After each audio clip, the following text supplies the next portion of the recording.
El soplo es una enfermedad que provoca un ruido silbante que se escucha durante el latido cardíaco, que ocurre cuando existe un flujo sanguíneo desigual a través de las válvulas del corazón. El cardiólogo Arturo Gómez nos habla sobre las causas más comunes.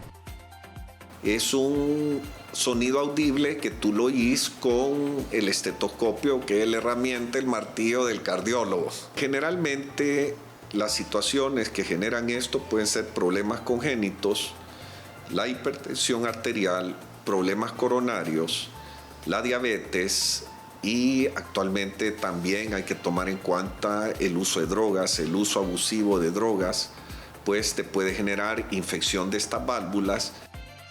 Entre los síntomas de los soplos cardíacos se pueden incluir los siguientes: uñas o labios de color azul o gris, dolor en el pecho, tos que no desaparece y mareos. Sin embargo, hay ciertos signos que son menos peligrosos, pero que pueden llevar a otras patologías cardíacas.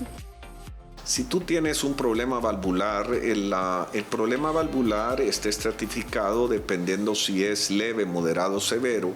Si el problema valvular es moderado o severo, pues empieza a generar síntomas de cansancio, fatiga, los síntomas que platicamos de insuficiencia cardíaca, hinchazón de los pies, taquicardias. Es un problema valvular que genera la insuficiencia cardíaca.